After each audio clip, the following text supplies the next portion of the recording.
구약성경 98쪽 출애굽기 11장 4절에서 10절까지 교도가도록 하겠습니다. 출애굽기 11장 4절에서 10절. 제가 4절을 먼저 읽겠습니다. 모세가 바로에게 이르되 여호와께서 이와 같이 말씀하시기를 밤중에 내가 애굽 가운데로 들어가리니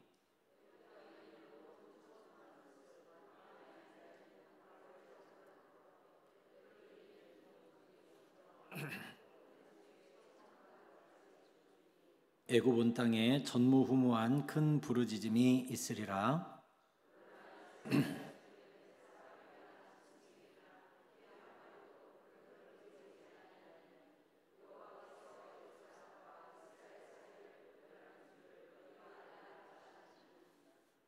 왕의 이 모든 신하가 내게 내려와 내게 절하며 이르기를 너와 너를 따르는 온 백성은 나가라 한 후에야 내가 나가리라 하고 심히 노하여 바로에게서 나오니라.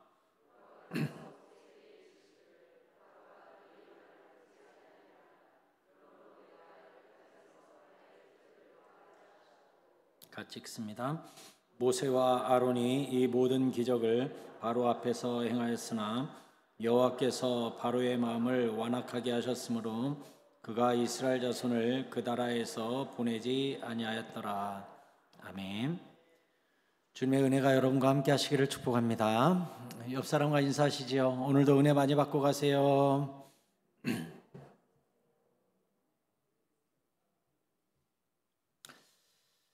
열 번째 재앙 6월절입니다. 오늘 4절에 모세가 바로에게 이르되 여호와께서 이와 같이 말씀하시기를 밤중에 내가 애굽 가운데로 들어가리니 했습니다. 장자 재앙이 어떻게 이루어집니까?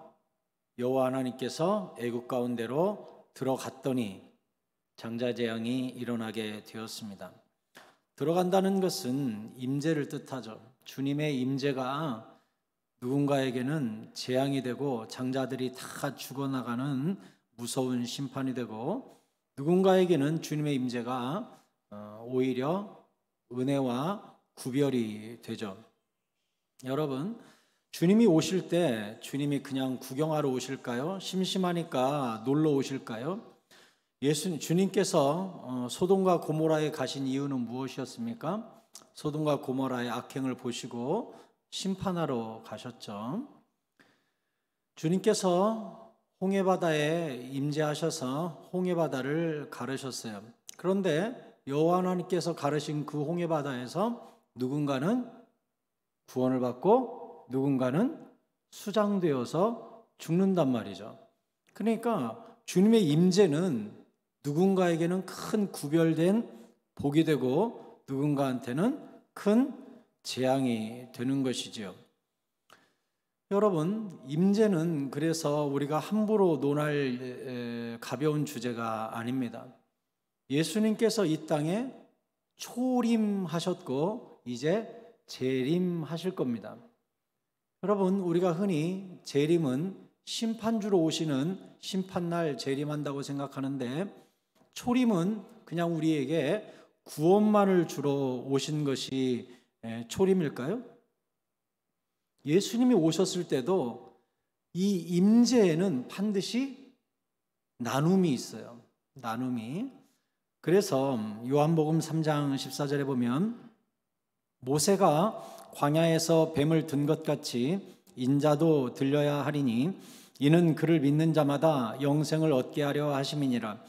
하나님이 세상을 이처럼 사랑하사 독생자를 주셨으니 이는 그를 믿는 자마다 멸망하지 않고 영생을 얻게 하려 하심이라. 자, 이제 여기서부터 요한복음 3장 16절 우리가 너무 잘 알죠? 그 다음 잘 보세요. 하나님이 그 아들을 세상에 보내신 것은 이제 임재를 하신 거죠. 세상을 심판하려 하심이 아니요 그로 말미암아 세상이 구원을 받게 하려 하심이라. 그를 믿는 자는 심판을 받지 아니하는 것이요 믿지 아니하는 자는 하나님의 독생자 이름을 믿지 아니하므로 벌써 심판을 받은 것이니라. 그러니까 예수님이 올 때도 초림할 때도 그냥 온 세상을 구하러 오신 게 아니라 그때도 구원을 받을 자와 받지 못할 자를 구별하시고 이미 심판주로 그때 오셨습니다. 이미 주님이. 그러니까 주님이 오신다는 것은, 하나님이 오신다는 것은 늘 나눔이 있어요. 나눔. 은혜를 받는 자와 심판을 받는 자. 그러니까 예수님이 초림 때도 그때는 구원만 하러 오셨지? 아니요. 그때도 뭐라 그랬어요? 그 예수를 믿지 아니하는 자는 이미 심판이 여기에서부터 임한다고 그랬어요. 그래서요, 우리가 신학을 배우면 이런 말들을 하게 되는데, 말세가 언제부턴가 신학교에서 배우거든요. 말세가 언제부터인 것 같아요, 여러분? 신학교에서 배웁니다. 말세는 언젠가? 말세가 언제부터예요? 예수님이 초림하셨을 때부터 말세가 시작된 거예요. 왜? 그때 예수님이 오셔서 십자가를 내밀면서 받아들일래? 받아들이지 않을래를 묻죠.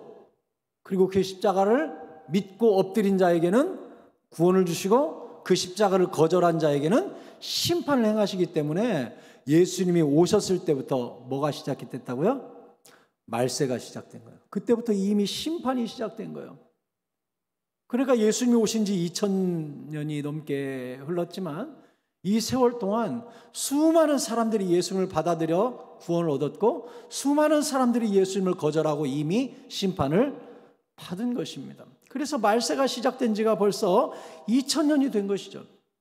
그러면 예수님을 믿지 않고 복음과 십자가를 받아들이지 아니함으로 벌써 심판을 받았다고 그랬는데, 19절에 이어서 이렇게 돼 있죠. 그 정죄는 이것이니 곧 빛이 세상에 왔으되 사람들이 자기 행위가 악함으로 빛보다 어둠을 더 사랑한 것이니라 했습니다. 여러분, 누가 십자가를 받아들인 사람인지, 누가 예수님을 믿은 사람인지 무엇을 보고 알 수 있다고요? 자기 행위가 악함으로 빛보다 더 죄 짓는 것을 따라가는 사람은 예수님을 받아들이지 않은 자요, 그 빛을 보고 주님께 더 나아오는 자는 구원을 받은 자라고 그랬어요. 우리가 흔히 성화라고 이야기하는데, 여러분, 성화의 삶, 거룩한 삶, 이것은요 선택사항이 아닙니다. 어차피 나는 천국 가니까 절대로 그런 거 없어요.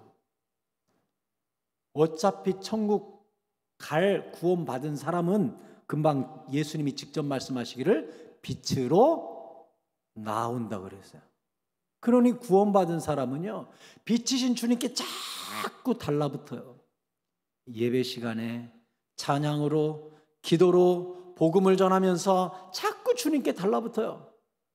구원받지 못한 자는요, 그냥 겉으로만 거듭난 자는요, 저 안에까지 완전히 송두리째 뒤집어지지 못한 자, 거듭 태어나지 못한 자는요 여전히 세상을 더 사랑하고 빛보다 어두움에 끌려간다는 거예요. 이미 구원받는데 세상에서 죄 짓고 살 수도 있지? 물론 우리가 넘어지고 죄를 짓죠. 얼마든지 죄를 지을 수 있죠. 제가 여러분께 드리는 말씀 뭐냐, 예수 믿는 사람은 죄를 안 짓는다는 말을 하고 있는 게 아닙니다. 예수 믿는 사람은 방향이 다르다, 이것을 말하고 있는 거예요. 제대로 거듭난 자는 끊임없이 죄를 짓고 끊임없이 넘어져도 빛 가운데로 계속 전진합니다. 그럼에도 불구하고 주님의 은혜를 붙잡고, 그럼에도 불구하고 회개하고, 그럼에도 불구하고 아버지를 꽉 붙잡고, 거듭나지 못한 자는요 나는 안 되나 봐 하고서 내려놓고 세상으로 나아간다는 거예요. 이게 거듭난 자와 거듭나지 않은 자를 알 수 있는 방법이라는 거예요. 수요 예배 때 여러분이 여기 와 있는 거, 이게 바로 어쩌면 여러분이 빛의 자녀라는 증거입니다. 왜? 빛에 끌리거든요. 빛의 자녀가 빛에 끌려요. 예배에 끌려요. 주님께 끌려요. 내 발걸음이 자꾸 그쪽으로 당겨져요. 세상이 있으면 꺼림칙해요. 예배 빼먹으면 가슴이 쿵쾅거려요. 기도해야 되는데 내가 세상에 있을 때는 내가 지금 엉뚱한 자리에 와 있다는 의식이 자꾸 생겨요. 가책이 있어요. 그게 빛의 자녀의 특징이에요. 그게 가책이 있다고요. 그래서 엎드림이 있다고요. 끌림이 있다고요. 하나님께서 임재하실 때, 예수님이 임재하실 때 거기서는 빛의 자녀와 어둠의 자녀가 쫙 갈라져요. 홍해가 갈라지듯 쫙 갈라져요. 그리고 그 갈라짐 속에 누군가는 홍해를 통과하여 가나안으로 출발하는 은혜를 누리고, 누군가는 그 홍해 바다에 수장돼서 심판을 받고 죽는, 주님의 임재는 늘 나눔이 있어요. 나눔이.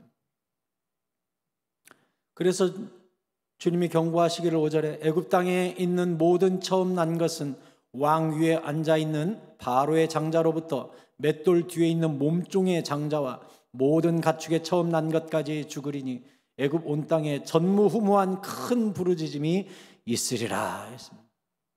여러분, 주님의 심판은요, 차별이 없어요. 차별이 없어요. 누군가는 피해갈 수 있겠지?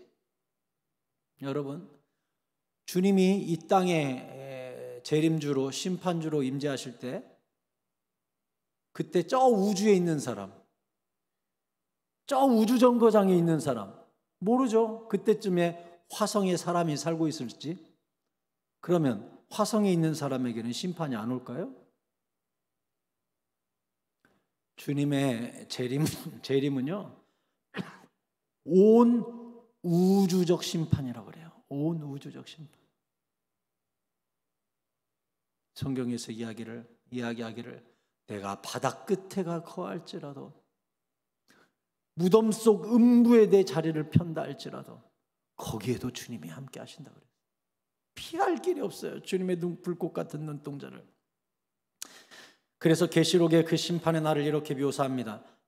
계시록 6장 12절에 내가 보니 여섯째 인을 떼실 때에 큰 지진이 나며 해가 검은 털로 짠 상복같이 검어지고 달은 온통 피같이 되며 하늘의 별들이 무화과 나무가 대풍에 흔들려 설익은 열매가 떨어지는 것 같이 땅에 떨어지며 하늘은 두루마기가 말리는 것 같이 떠나가고 각 산과 섬이 제 자리를 옮겨가며 땅의 임금들과 왕족들과 장군들과 부자들과 강한 자들과 모든 종과 자유인이 굴과 산들의 바위 틈에 숨어 산들과 바위에게 말하되 우리 위에 떨어져 보좌에 앉으신 이의 얼굴에서와 그 어린 양의 진노에서 우리를 칼이라.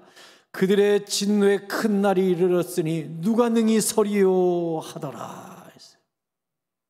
왕도 귀족도 부자도 장군도 종도 큰 바위 밑에 숨어서 덜덜덜 떨면서 산아 가려다오, 바위야 가려다오, 저 무서운 심판, 저 어린 양의 눈에서 우리를 좀 가려다오 하고 덜덜덜덜 떠는 날이 온다는 거예요. 누구도 피할 수가 없어요. 내가 부자니까, 임금이니까, 왕이니까 바로의 장자도 하나님이 죽인다니까요. 아무도 못 피해요. 아무도. 하나님의 진노 앞에 누구도 피할 수가 없는 그날이 오고 있어요. 하지만 너무나 감사한 것은 이스라엘 자손은 구별된 은혜를 누린다는 것이죠. 7절에 그러나 이스라엘 자손에게는 사람에게나 짐승에게나 개 한 마리도 그 혀를 움직이지 아니하리니 여호와께서 애굽 사람과 이스라엘 사이를 구별하는 줄을 너희가 알리라 했어요. 심판은 뭐라고요? 구별이라고 그랬어요. 나누는 거, 오른편과 왼편을 나누는 거, 양과 염소를 나누는 거, 의인과 악인을 나누는 거, 믿는 자와 믿지 않는 자를 나누고 구별하는 거, 그게 심판이에요. 마태복음 13장 47절에 또 천국은 마치 바다에 치고 각종 물고기를 모는 그물과 같으니 그물에 가득함에 물가로 끌어내고 앉아서 좋은 것은 그릇에 담고 못된 것은 내버리니라. 세상 끝에도 이러하리라. 천사들이 와서 의인 중에서 악인을 갈라내어 풀무불에 던져 넣으리니 거기서 울며 이를 갈리라 했어요. 심판이 어떤 날이에요? 좋은 물고기와 좋지 않은 물고기를 그물에서 쫙 골라내듯이. 저도 강화도에서 2년간 사역을 했었는데 전도사 때 월요일 날 우리 애들하고 바다 포구 구경 갈까 하고서 그때는 애가 둘이었어요. 2001년도. 그래서 이제 첫째, 둘째 아내 태우고 저 강화도 포구 쪽으로 갔습니다. 그랬더니 배 한 척이 들어오더라고요. 와, 배 들어오네 하고 가서 구경을 했더니 배에서 그물을 쫙 무트로 끌어냅디다. 크레인 같은 걸로 이렇게 집어서 내려요. 그래서 뭐 잡혔나 하고 가서 구경을 했죠. 그물을 탁 여니까 와르르 쏟아지는데 숭어, 요만한 숭어가 그냥 와르르 바닥에 쏟아졌어요. 그래서 가서 구경을 하니까 숭어만 잡힌 게 아니라 바닷속에 있는 인간들이 정말 많은 쓰레기를 버리는 것 같아요. 쓰레기도 참 많고 또 무태서 내려간 나뭇가지 같은 거 있잖아요. 이런 나뭇가지 같은 게 썩어가지고 그물하고 같이 끌려오더만요. 그래서 딱 쏟으니까 무슨 플라스틱 이런 것도 나오고 나뭇가지도 쏟아져 나오고 숭어들도 막 쏟아져 나오고 또 숭어 말고 무슨 잡고기 막 이름 없는 물고기들도 쫙 쏟아집디다. 그러니까 어부가 이렇게 오더니 큰 다라이에다가 숭어만 골라서 막 담아요. 살려야 또 회를 할 수 있잖아요. 그러니까 큰 통에다가 숭어만 잔뜩 담아요. 나머지는 고스란히 쓰레기로 던져버리더라고요. 지금도 오래됐지만 생각이 나요. 물어봤죠. 숭어 얼마요? 물어봤죠. 그랬더니 요만한 숭어 2마리, 진짜 팔뚝보다 커요. 이렇게 큰 숭어 2마리하고 조만한 숭어 1마리, 이렇게 3마리를 주면서 10,000원? 10,000원 달래요. 10,000원. 이만한 숭어 2마리하고 절반만한 숭어, 그래서 10,000원 달래요. 10,000원. 근데 제가 그 당시만 해도 이제 뭐 좀 경황도 없고 회를 어떻게 치는지도 모르고 아무것도 모르니까 또 비싼지 싼지도 모르고 그래서 네 하고 묻고만 말았던 기억이 지금도 나는데, 분명한 건 이 어부의 손길이 살아있는 숭어들을 팍 담던 모습, 그리고 나머지를 쓰레기처럼 다 처분하던 모습이 지금도 눈에 선명해요. 심판날 어떻게 한다고요? 똑같이 골라낸대요. 성도들은 천국으로 싹 골라내고 나머지는 풀무불에다가 그냥 밀어 던져버린다는 거예요. 싹 폐기물 처리를 해버린대요. 악인들은 폐기물 처리를 해버려요. 폐기물 처리를. 누구도 이 심판을 피할 수가 없어요. 계시록 20장 12절에 또 내가 보니 죽은 자들이 큰 자나 작은 자나 그 보좌 앞에 서 있는데 책들이 펴 있고 또 다른 책이 펴졌으니 곧 생명책이라. 죽은 자들이 자기 행위를 따라 책들에 기록된 대로 심판을 받으니 바다가 그 가운데서 죽은 자들을 내주고 또 사망과 음부도 그 가운데서 죽은 자들을 내주매. 이게 무슨 뜻이에요? 요즘 우리가 옛날에는 화장을 잘 안 했죠. 대부분 매장을 했잖아요. 근데 이제는 화장이 70%가 넘거든요. 지금은 굉장히 많은 사람들이 화장을 합니다. 그러면 심판날 화장한 사람은 어떻게 되나? 성경이 뭐라 그래서요? 바다가 죽은 자를 다 내준다 그랬죠? 이게 무슨 뜻입니까? 사람이 죽어서 먼지가 되고 원자가 되고 분자가 돼서 날아간다 할지라도, 우리 죄가 바다로 다 떠내려갔다 할지라도 바다에서 도로 다 원자고 분자고 모아져 가지고 다시 사람이 된대요. 아무리 태워서 없어지고 거름이 됐다 할지라도 그것이 다 땅이 토하고 바다가 토해서 다시 사람이 된대요. 죽은 자들이. 그리고 그 죽은 자들이 고스란히 생명책에 기록된 대로 심판을 받는다는 거예요. 근데 이 생명책에 기록된 대로 심판을 받는데, 다시 읽어보면 12절에 중요한 말이 나와 있죠. 또 내가 보니 죽은 자들이 큰 자나 작은 자나 그 보좌 앞에 서 있는데 책들이 펴 있고 또 다른 책이 펴졌으니 곧 생명책이라. 죽은 자들이 자기 행위를 따라 책들에 기록된 대로 심판을 받는다 그래서요. 행한 대로 심판을 하신다고 그랬어요.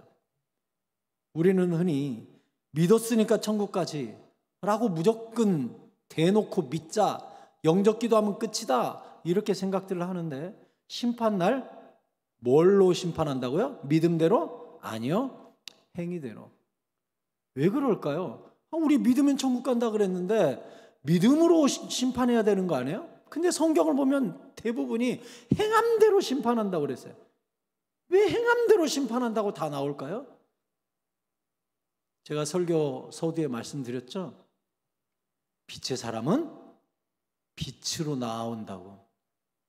그리고 빛으로 나오기 위해 했던 모든 영적 전투와 결단과 포기와 십자가를 진 그 고통의 삶을 하나님이 다 적어놨다가 그 행함대로 심판을 하시겠다는 거예요. 그러니까 믿음은 행함과 뗄래야 뗄 수가 없죠. 그래서 야고보가 뭐라 그랬습니까? 행함이 없는 믿음은 죽은 믿음이다. 저 예수님 믿었는데요. 근데 행함이 없다면 가짜로 믿은 거예요. 그냥 지식적으로만 안 거예요. 믿었다면 빛으로 나아가야 된다는 거예요. 날마다 성화의 삶을 살고 나를 부정하고 십자가를 지고 주님을 따라가며 세상 등지고 십자가 보면서 사는 사람, 그 사람이 그 행함대로 천국에서 심판을 받는다는 것입니다.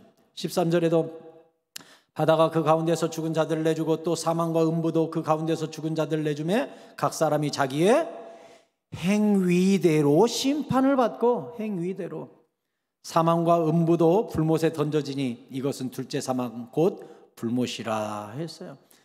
여러분, 사망도 지옥에다 던져버린다. 이게 무슨 뜻일 것 같습니까? 사망.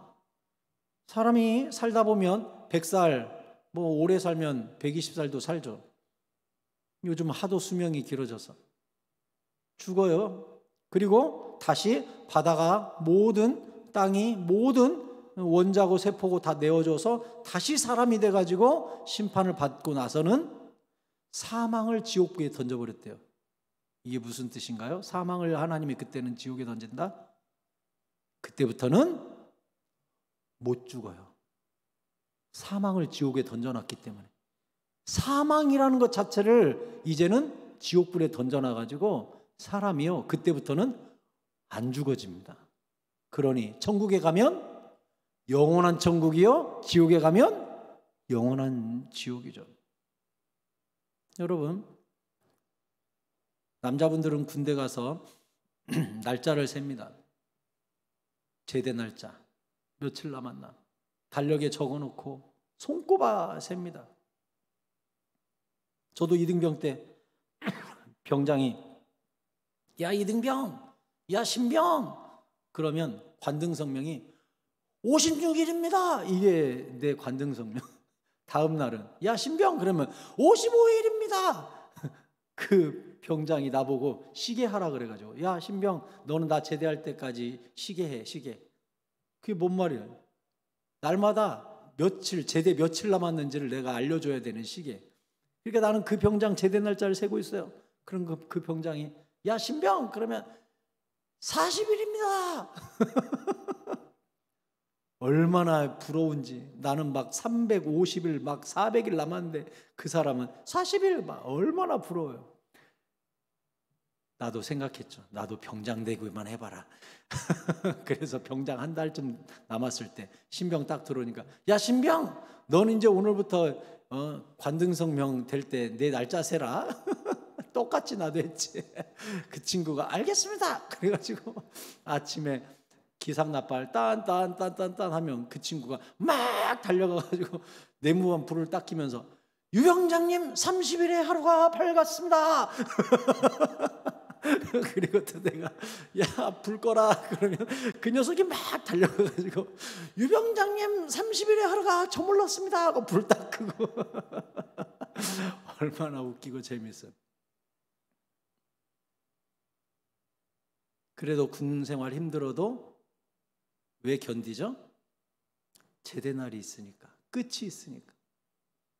지옥은요 절대로 못 견디고 절망밖에 없습니다. 왜 그런 줄 알아요? 끝이 없어요.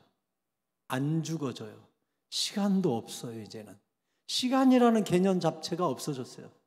그냥 무저갱. 무저갱이 뭐예요? 없을 무자에 바닥 저자에 구멍 갱자죠. 그러면 바닥이 없는 구멍. 그걸 서양말로 뭐라고 할까요? 바닥이 없는 구멍? 블랙홀. 블랙홀이라고 하죠. 블랙홀. 블랙홀을 과학자들이 밝혔습니다. 블랙홀에서 시간이 갈까요?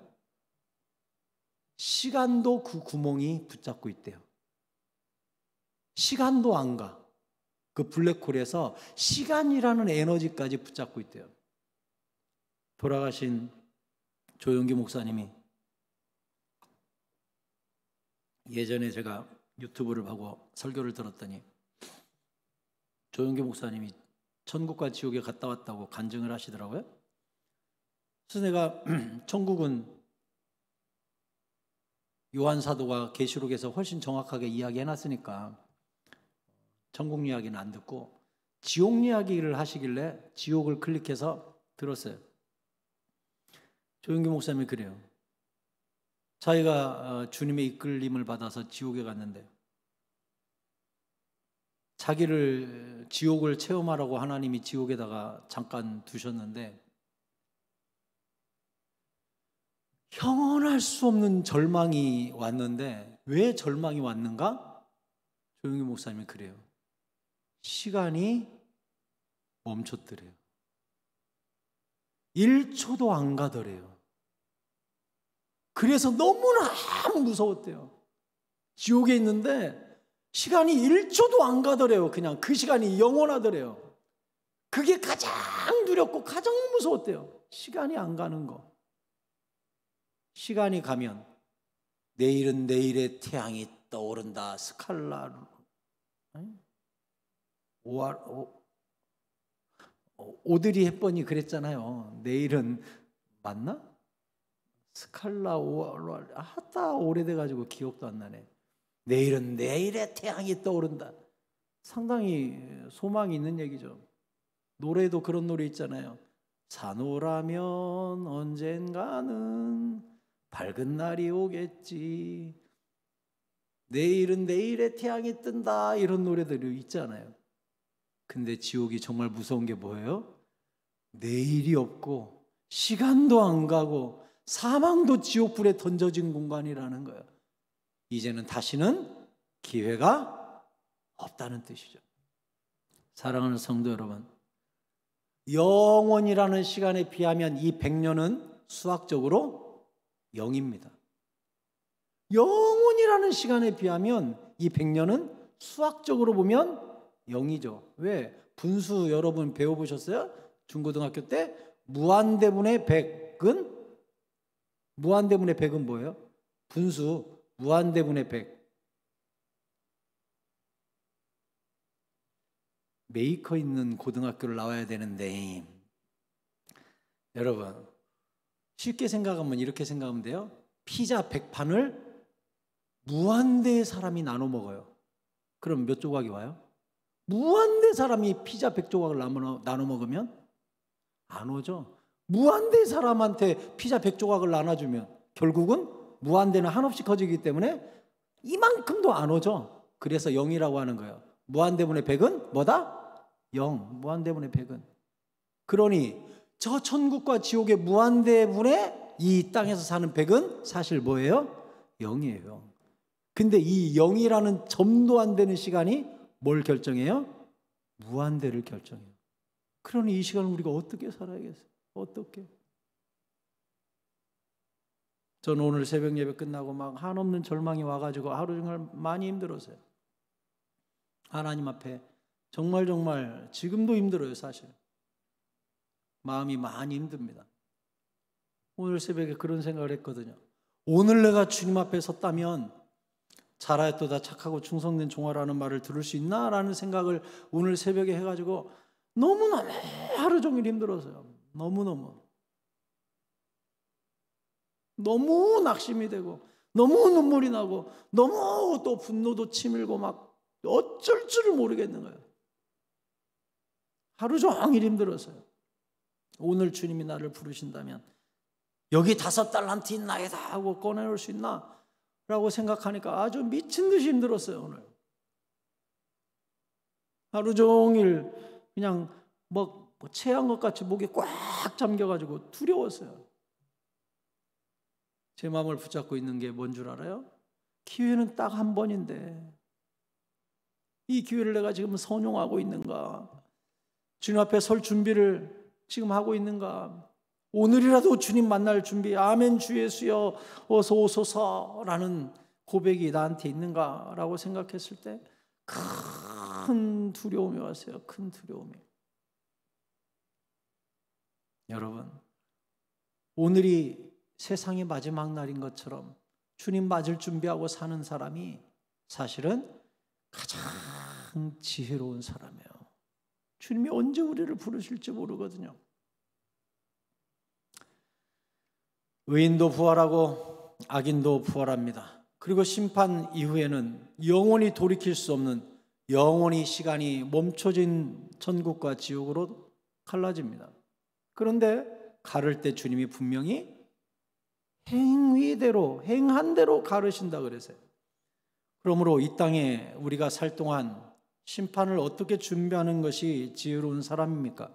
고린도후서 6장 17절에 그러므로 너희는 그들 중에서 나와서 따로 있고 부정한 것을 만지지 말라. 내가 너희를 영접하여 너에게 아버지가 되고 너희는 내게 자녀가 되리라. 전능하신 주의 말씀이니라 하셨느니라. 아멘. 굉장히 중요한 말씀입니다. 세상에서 모두 다 악을 행하고 죄인의 길에 설 때에 너희는 나와서 따로 있고 부정한 짓 하지 마라. 왜냐? 우리는 아버지의 자녀고 우리 하나님 아버지는 거룩하신 분이기 때문에 그 거룩한 삶을 선택해야 거룩한 심판에서 거룩한 자로 나누어지게 된다는 거예요. 거룩 뜻이 뭐라고 제가 지난주에 말씀드렸죠? 거룩은 자르다, 나누다 라는 뜻이라고 그랬죠. 우리가 세상과 자르고 끊을 것 끊고 내 삶을 거룩하게 구별된 삶을 산 자에게 구별된 심판을 한다는 거예요. 그게 행위대로 심판받는다는 뜻이에요.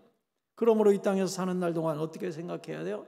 나는 구별된 삶을 살고 있는가?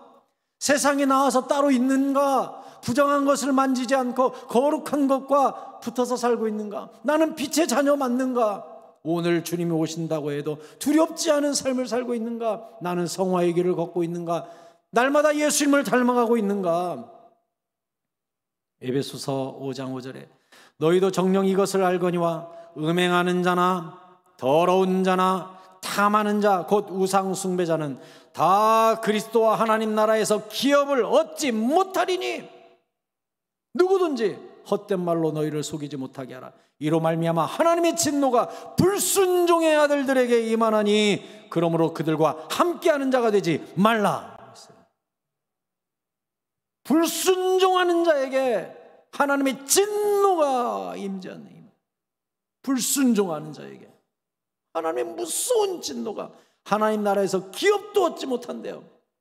말씀대로 살지 않는 자, 음행하고 더럽고 탐하고 우상 숭배하는 자, 이런 사람들 하나님이 다 지옥불의 진노로 던져가지고 불순종한 자녀들을 지옥불에 던진다고 했으니 그들과 함께하지 마라.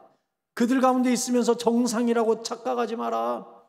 모든 사람이 그 길로 가니까 당연하다고 생각하지 마라. 예수님이 뭐라고 말씀하셨습니까? 좁은 길로 가라 그랬어요. 좁은 길로. 생명의 길은 좁고 협착하여 찾는 이가 적나니 했어요. 세상은 넓은 길에서 그게 다 정상인 것처럼 갑니다. 정상인 것처럼. 하도 마약을 많이 요즘 한국이 한다는데 시간 지나 보십시오. 이제 마약하는 거 이제 큰 문제 아니게 됩니다. 우리가 결혼하기 전에 동거하는 거 옛날에는 크게 수치스러운 걸로 생각했죠. 요즘은 어때요? 그럴 수 있지라고 점점 우리 도덕적 관념이 희미해집니다. 동성연애 그래 세상이 막 이야기하니까 법적인 권리도 줘야 하고 그래, 태어나면서부터 남자가 남자한테 끌린다는데 여자가 여자한테 끌린다는데 어떡하냐 하는 사람들이 생겨난단 말이에요. 점점점 죄에 점점 무디어져 간다는 거예요. 말세의 특징이 뭐예요? 무디어져요. 선이 없어져요. 선이. 교회와 말씀과 설교는 자꾸 선을 그어줍니다. 해야 될 일과 하지 말아야 될 일, 순종과 불순종을 강단에서 선포합니다. 세상은 그 선을 자꾸 지웁니다. 희미하게 만듭니다. 그게 포스트 모더니즘이에요. 포스트 모더니즘 시대를 우리가 살고 있는데, 포스트는 후라는 뜻이고 모더니즘은 현대주의라는 뜻이죠. 그러니까 포스트 모더니즘이면 후기 현대주의예요. 현대화해서 우리가 20세기 굉장히 현대화가 됐잖아요. 우리나라도 굉장히 현대화, 근대화가 이루어졌잖아요. 근대화가 이루어지고 나서에 이제 목표가 없는 거죠. 풍족해졌어요. 잘 살게 됐어요. 이제는 뭐 해야 되지? 그동안은 새벽종이 울렸네, 쨍하고 울렸네, 너서 나도 일어나, 새마을을 만드세요 하면서 막 경제성장을 이루었어요. 그래서 우리가 많이 풍요로워졌어요. 이제 하고 났더니 next, what? 그럼 뭐 해야 되지? 멍해요. 이때 오는 게 뭐예요? 포스트 모더니즘이에요. 이 포스트 모더니즘은 극단적인 개인주의예요. 내가 동성애 하겠다는데 국가가 왜 말려? 내가 남자지만 남자한테 끌린다는데, 내가 여자지만 여자한테 끌린다는데 국가가 왜 결혼이라는 제도로, 법이라는 제도로 나를 제한하는 거야? 나 내버려둬. 이게 포스트 모더니즘이에요. 그러니까 포스트 모더니즘은 극단적 개인주의와 함께 뭐가 오는 거예요? 경계선이 없어지는 거예요. 경계선이 없어요. 선을 지워요. 이게 굉장히 인본주의적이고 사람을 존중히 여기는 것 같은 그럴듯한 이념을 가지고 있지만, 성경적으로 보면 극단적으로 하나님을 벗어나는, 하나님으로부터 뒤돌아서는 악한 풍조입니다. 그 끝에는 뭐가 있어요? 성경도 하나님도 나를 제한할 수 없어 라고 생각을 하는 게 포스트 모더니즘이에요. 그러니 부모 말도 안 들어. 요즘 학교 교육이 다 무너졌죠? 교사들 말도 안 들어. 학부모가 가지고 우리 아들 창피하게 하겠다고 교사 멱살을 잡고 흔들어 버리고, 학생들 앞에서 교사 뺨을 쳐버리고, 교사가 뭐 했다고 교사 고소해버리고, 이게 다 뭐죠? 다 포스트 모더니즘이에요. 우리 새끼보다 귀한 거 없어. 선이 없어요. 다 선을 넘어. 니나 내나 뭐가 달라? 성경은 아니거든요. 성경은 남자를 창조하시고 여자를 창조하시고 제사장도 세우시고 왕도 세우시고 주인도 세우시고 선지자도 세우시고 따로 기름도 부으시고 모든 질서와 절차와 구별된 창조가 다 있었습니다. 그래서 주님이 뭐라고까지 성경에 써놓은 줄 알아요? 너희가 밭을 갈 때 한 밭에 한쪽 이랑은 콩 심고 한쪽 이랑은 옥수수 심고 한쪽 이랑은 뭐 딸기 심고 절대로 섞어 심지도 말라 그랬어요. 또 주님이 뭐라 그랬어요? 남자 옷 여자가 입지도 말고 여자 옷 남자가 입지 말라 그랬어요. 레위기랑 보세요. 절대 옷 섞어 입지 말라고 돼 있어요. 옷 짤 때 다른 배의 종류를 섞어 짜지도 말라 그랬어요. 아, 이상한 법이네. 그런 법을 왜 성경에 써놨대? 한 일항에는 이거 심고 한 일항에는 이거 심고 섞어 심지 마라. 옷 짤 때 각기 다른 직물로 섞어 짜지 마라. 남자 옷 여자가 입지 말고 여자 옷 남자가 입지 마라. 아니, 그런 율법이 왜 있다냐? 왜 있을까요?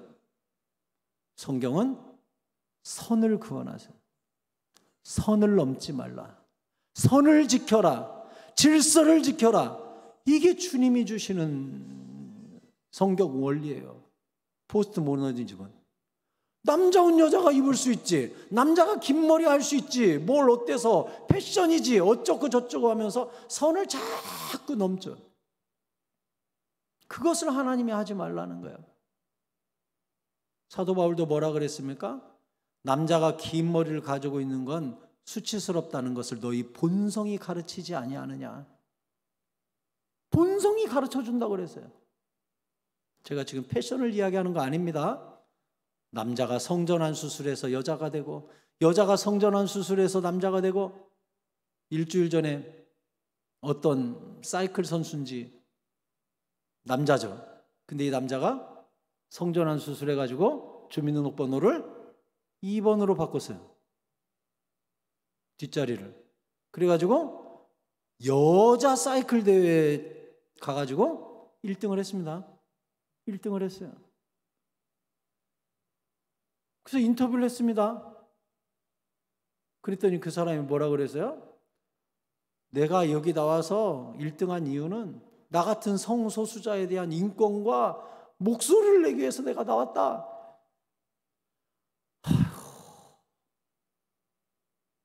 성경적으로 보자면 그런 짓 하면 안 돼요. 하나님의 선 넘지 말라 그랬어요. 남자로 창조하셨고 여자로 창조하신 것은 하나님이고 그것을 바꾸는 건 하나님께 도전하는 거예요. 그러지 말라 그랬어요. 포스트 모더니즘 시대는 그러지 않아요. 모든 선을 지워나가요. 지워나가. 이게 때로는 국가도 이걸 동조한단 말이에요. 여러분, 국회에서 법을 누가 만들죠? 지금 우리가 수많은 법이 있고 헌법이 있죠? 이 법을 누가 만들어요? 국회의원이 만들어요. 국회의원이 법을 만듭니다. 어떤 국회의원이 성소수자의 인권을 대변해서 제가 법률을 만들겠습니다. 이렇게 공약을 들고 나오거든. 크리스찬은 절대로 찍으면 안 됩니다. 그 사람은 뭐기 때문에? 포스트 모더니즘에 쩌들어가지고 선을 지우는 사람이기 때문에. 선 지우는 사람한테 표 주면 안 돼요. 크리스찬 투표 똑바로 해야 됩니다. 당 보고 팍팍 찍지 마세요. 반드시 공약을 봐야 돼요. 이 사람이 동성연애 찬성하는 사람이다? 절대로 표 주면 안 됩니다. 절대로. 우리는 성경대로 살아야 되는 사람이에요. 광화문 한가운데서 성소수자들이 무슨 무지개 축제한다고 나와가지고 전부 깨벗고 돌아다니는 모습 보면서 그 법률을 찬성하는 국회의원들에게 우리가 표를 줘야 되겠습니까? 그 더러운 모습을 보면서 그게 곧 소돔과 고모라예요. 소돔과 고모라에 가면 우리가 성경을 읽어보면 나오죠? 두 천사가 롯을 찾아갑니다. 기억나시죠? 근데 그 두 천사가 성경에 보면 영어 성경에 he로 나옵니다. he. 남자예요. 천사가 남자로의 모습으로 찾아갔습니다. 그리고 롯의 집에 들어갔어요. 그랬더니 롯의 집을 소돔 사람들이 전부 에워싸고 뭐라 그랬어요? 어젯밤에 너희 집으로 들어온 두 남자를 끌어내라. 우리가 그들과 상관하리라 그랬어요.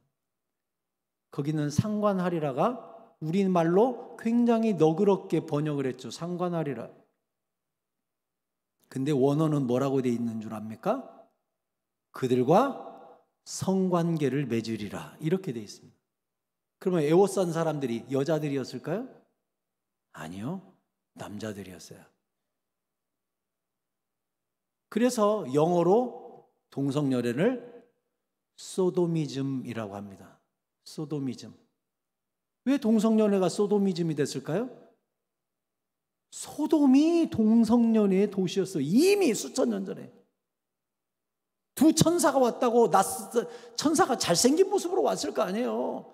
성남자들이 다 발정난 개같이 달라들어서 그 두 사람 끌어내라고 롯을 에워싸고 롯이 가로막으니까 죽여버리겠다고 하고 눈이 멀어버린 거죠. 마약에 취한 것처럼. 그래서 오늘날도 소도미즘이라고 그래요. 소도미즘. 동성연애를. 그러니 하나님이 소돔과 고모라에 임재하신 거죠. 가본 거죠. 그리고 어떻게 했어요? 하늘에서 유황불을 쏟아 부어가지고 그냥 도시를 다 태워버렸습니다. 하나님이 얼마나 그것을 진노하셨으면 그냥 도시를 다 태워버렸어요. 도시를. 동성연애에 찬성하면 절대 안 되는 게 주님의 진노의 유황불이 떨어지는 게 동성연애예요. 성이라는 선을 지우고 질서를 지우고 이런 포스트 모더니즘에 절대 딸려가면 안 돼요. 우리는 거룩해야 합니다. 아멘. 거룩은 뭐라고요? 선을 지키는 것. 따라서 하세요. 거룩은 선을 지키는 것이다. 아멘. 5월 5일 날 우리가 전교인 MT 가서 참 재미있는 하루를 보냈죠. 그때 여러분 OX 게임 생각납니까? 네. 선 딱 그어가지고 앞에서 목사님이 퀴즈 냈죠. 맞다고 생각하는 사람 오른쪽, 틀렸다고 생각하는 사람 왼쪽으로 가세요. 그래서 제가 저 뒤에서 이렇게 봤거든요. 우리 성도님들이요, 우리 교회 누가 성경 척척박사인지를 알더만요. 그래서 그분이 가는 쪽으로 쫄래 다 따라가더만. 아, 참말로 지혜롭도다.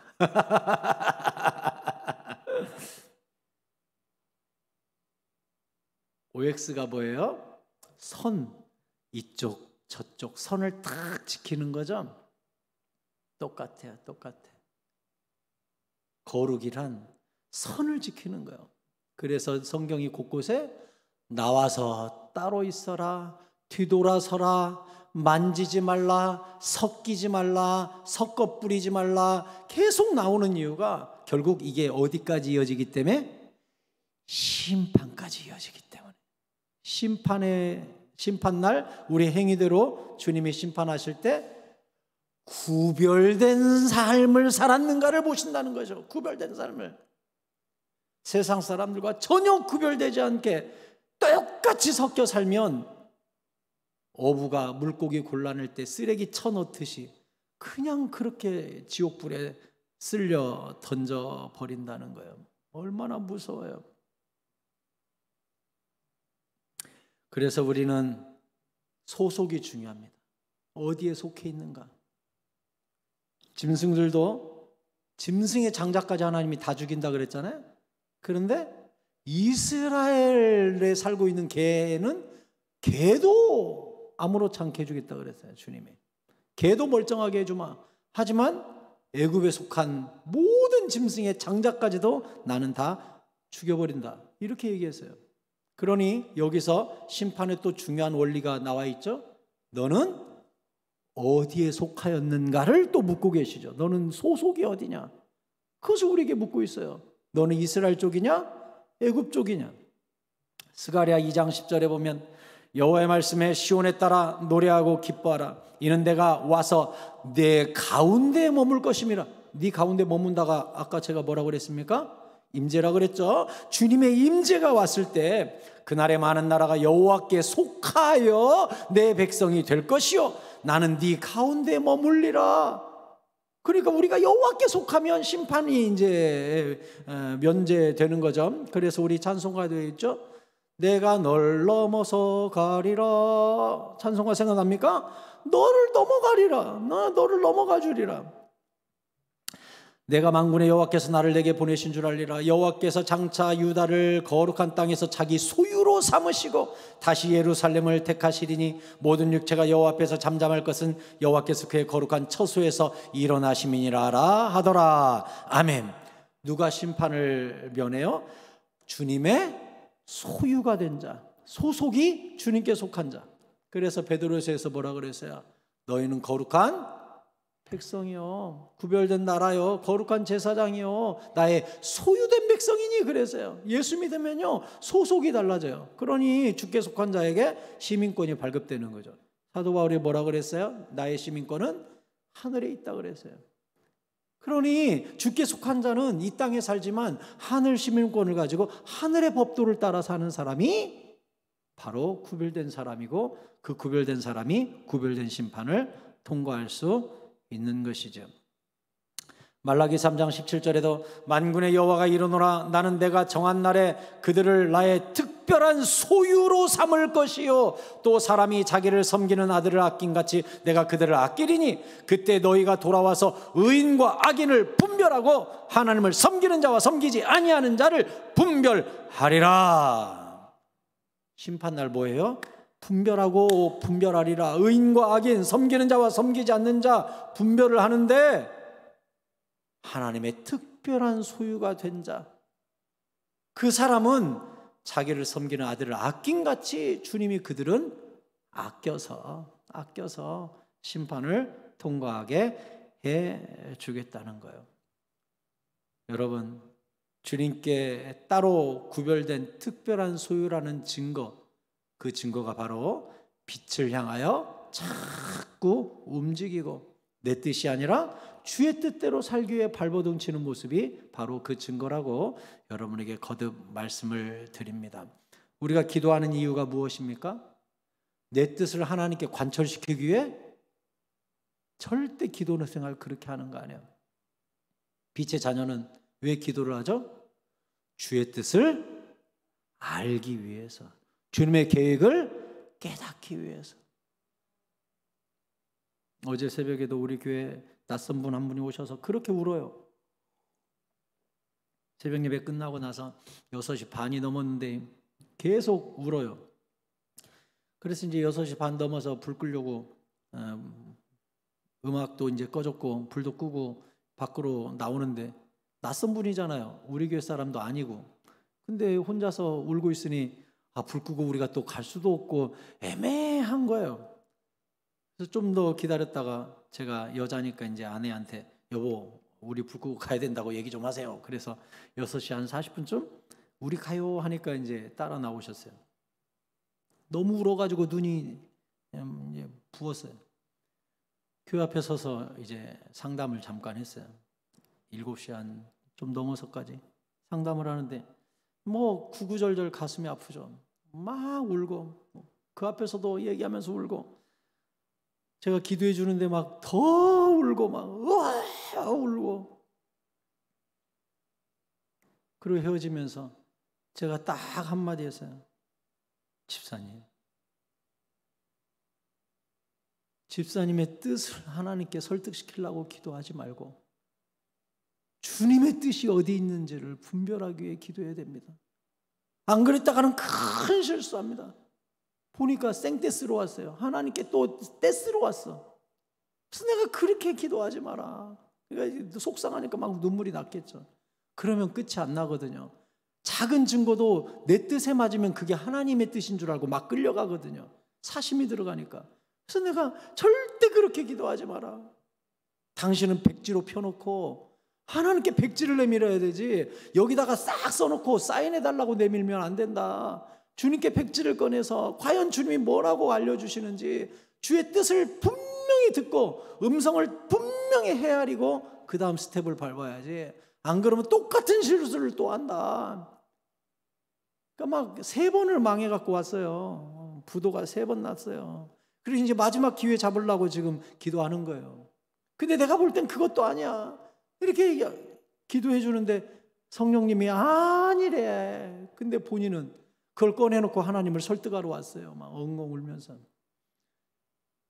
내 안에 계신 성령님은 그거 아니라는 거예요. 내가 그 말을 어떻게 해요? 아니라고. 그거에 목숨 걸고 기도하고 있는 사람한테. 그래서 제가 그랬어요. 백지로 기도해라. 하나님의 음성 듣고 움직여라. 하나님을 설득하려고 하지 마라. 그러면 또 실수한다. 일단은 알았어요 하고 집에 갔는데 어제도 하루 종일 구운 생각이 납디다. 기도를 하게 됐어요. 주여 지혜로운 선택을 하게 해주시고 지혜의 영을 부어달라고 기도를 계속하게 됩니다. 여러분들도 마찬가지예요. 주님께 이미 계획서와 설계도를 꺼내놓고 빨리 사인하라고 생떼쓰면요 반드시 실수합니다. 그렇게 기도 생활하는 거 아니에요. 기도 생활은 뭐예요? 나의 원대로 마옵시고 아버지 원대로 해달라고. 그리고 그 원은이 무엇인지 하나님의 뜻을 내가 깨닫게 해달라고. 사람이 마음으로 계획할지라도 행하시는 이는 여호와 하나님이시오니 어차피 계획은 주님께 있지 않냐. 그렇게 기도하는 게 올바른 기도예요. 시편 81편 11절에 보면 내 백성이 내 소리를 듣지 아니하며 이스라엘이 나를 원하지 아니하였도다. 바로처럼 주님의 뜻을 묻기 전에 내 소리를 내밀고 내 걸 관철시키고 하나님의 뜻을 알아서 하나님의 뜻에 순종하기보다는 내 마음대로 생고집을 피우니까 주님이 뭐래요? 그러므로 내가 그의 마음을 완악한 대로 버려두어 그의 임의대로 행하게 하였도다. 계획서 가지고 와서 들으려고는 안 하고 맨날 하나님 설득하려고 하는 사람은요, 결국 하나님 어떻게 하시냐? 내버려 두는 거예요. 그래, 해봐라, 해봐. 네가 피 나봐야 알지 하고 그냥 내둔다는 거예요. 그래서 이런 사람들에게 주님이 해답을 줬죠. 13절에 내 백성아 내 말을 좀 들어라. 이스라엘아 내 도를 좀 따르라. 왜 너희는 너희 걸 들고 와서 나를 설득하려고 하느냐. 내 말 좀 들어라. 내 도를 좀 따르라. 이게 주님의 명령이에요. 말씀을 맺겠습니다.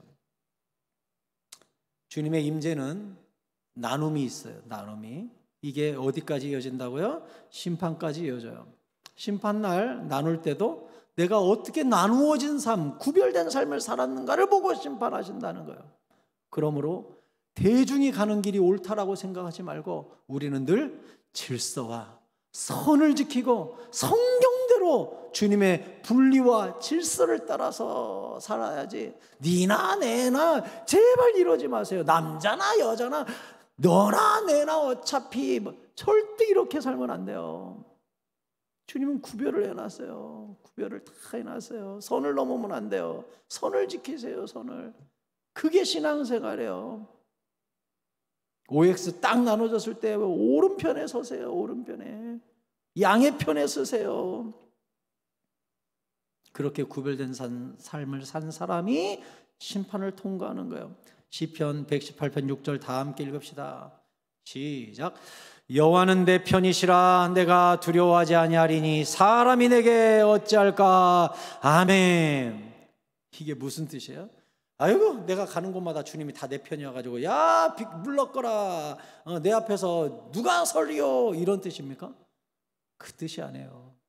내가 늘 주님 편에 섰기 때문에 사람을 두려워하지 않겠다는 거지. 내가 가는 길에 주님이 늘 함께하니까 내가 가면 무조건 형통한다. 이 뜻이 아니라 내 평생에 내가 어디가 주님 편인가를 생각하고 늘 주님 편에 섰기 때문에 사람이 두렵지 않다는 뜻이거든요. 이게 제발 착각하지 마세요.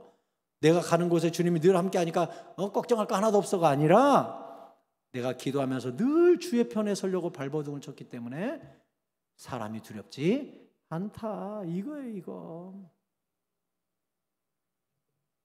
이 이야기만 하고 마치겠습니다. 링컨이 남북전쟁할 때 참 기도를 많이 했다고 해요. 왜냐하면 한 영혼이 천하보다 귀하기 때문에 피부색으로 그 영혼을 결정할 수 없다라고 분명히 링컨은 믿었기 때문에 노예 해방을 해야 되겠다고 생각을 하고 남북전쟁을 했죠. 그런데 미국 남부 지역의 주 산업이 뭐였냐면 목화 산업이 목화. 근데 이 목화는 노예들이 따지 않으면 인건비에서 나오는 돈인데, 그러니 남부군은 노예 해방 안 된다 그러고 북쪽은 이제 상업이 발달되니까 그래도 된다라는 게 있어가지고 남북 전쟁이 일어나게 됐잖아요. 그래서 이제 가장 중요한 게티스버그 전투인가를 앞두고 이제 링컨이 잠이 오겠어요? 내일 대격전을 치러야 되는데, 그래서 텐트에서 무릎을 꿇고 주여 내일 가장 중요한 전투를 합니다 기도를 하고 있었어요. 새벽 한두 시가 됐는데 부관이 찾아간 거죠. 그 텐트에 보초가 서 있는데 보초한테 보고할 게 있네. 빨리 자리를 좀 마련해 주시게. 기도하는 동안 아무도 들어오지 말라 그랬습니다. 그런데 이제 안에 조명이 있으니까 링컨이 무릎 꿇고 기도하는 모습이 바깥으로 보이는 거예요. 그림자가. 이윽고 새벽이 깊었는데 링컨이 어떤 확신이 들어있는 듯 자리에서 일어나는 거예요. 그러니 이제 보초가 들어가서 부관이 보고를 할 게 있답니다. 들어오라고 그래. 그러니까 부관이 들어갔죠. 링컨이 너무 오랫동안 무릎 꿇고 있어가지고 무릎이 아파서 주무르고 있을 때 이제 얘기를 하는 겁니다. 첫 마디를 뭘 해야 될까? 부관이 뭘로 말을 붙일까? 기도하고 이제 일어나서 무릎 주무르고 있는 상관에게 무슨 말을 하겠어요? 그래서 한다는 말이 하나님이 내일 우리 편에 서주실까요? 기도 수시간 하고 일어난 상관에게 하나님이 우리 편에 서주실까요? 그때 링컨이 한 유명한 말이 있습니다. 내가 하나님 편에 서 있기 때문에 하나님이 도와줄 걸세. 이렇게. 내가 하나님 편에 서 있기 때문에 하나님이 도와줄 거라. 그래서 그 다음날 어마어마한 전투 승전을 이루고 결국 남북전쟁을 끝낼 수가 있었어요. 링컨이 기도하면서 뭘 깨달은 거예요? 나는 지금 하나님 편에 서 있는가를 늘 체크한 거예요. 우리의 기도와 참 다르죠. 내 편에 서달라고 생떼를 쓰는 기도가 아니라 내가 지금 하나님 편에 서 있는가를 늘 체크한 거죠. 그래서 그 위대한 위인이 될 수 있었던 거예요. 사랑하는 성도 여러분, 오늘 기도하러 잘 오셨습니다. 여러분은 빛의 자녀이기 때문에 이 빛이 있는 곳에 여러분의 발걸음이 이끌리는 것입니다. 여기 오늘 주님이 임재하실 줄 믿으시기 바랍니다. 그리고 주님이 임재하셔서 빛의 자녀들을 골라내시고 그들과 함께 하시고 그들을 품에 안으시고 너는 내 소유야 하고 주님이 보증해 주실 것입니다. 그런데 오늘 주님 앞에 기도할 때 명심할 것이 있습니다. 주님께 속한 자, 주님께 소속된 자, 빛의 자녀들은 어떤 기도를 하느냐? 주여 당신의 뜻을 내게 가르치소서. 내가 순종하겠나이다. 나의 원대로 마옵시고 아버지 원대로 하옵소서. 그게 빛이에요. 그게 빛. 내 뜻을 관철시키는 건 육이에요. 육. 그건 육이에요. 육. 육의 기도하지 마세요. 영의 기도는 주의 뜻을 가르치소서. 이게 영의 기도. 육의 기도는 내 뜻대로 좀 해주소서. 이게 육의 기도란 말이에요. 오늘 영의 기도를 주님께 올려드리고 영에 충만하여 기쁨과 응답, 확신을 붙잡고 기쁨으로 돌아가는 기도의 시간이 될 수 있기를 예수 그리스도의 이름으로 축원합니다. 아멘. 우리 같이 찬양합시다. 아까 잠깐 얘기했던 내가 널 넘어서 가리라, 그걸 불렀으면 좋겠네. 그게 찬송가 몇 장이에요? 구주의 사랑 크신 은혜, 그거 같은데, 그죠?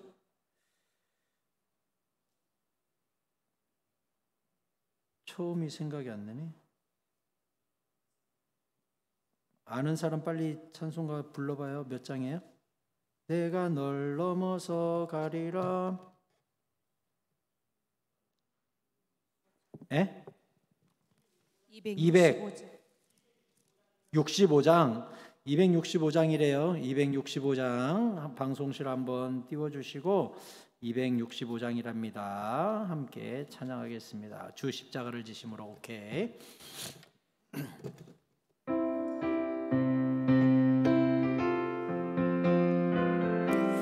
우리 박수하면서 찬양합시다. 주 십자가를 지심으로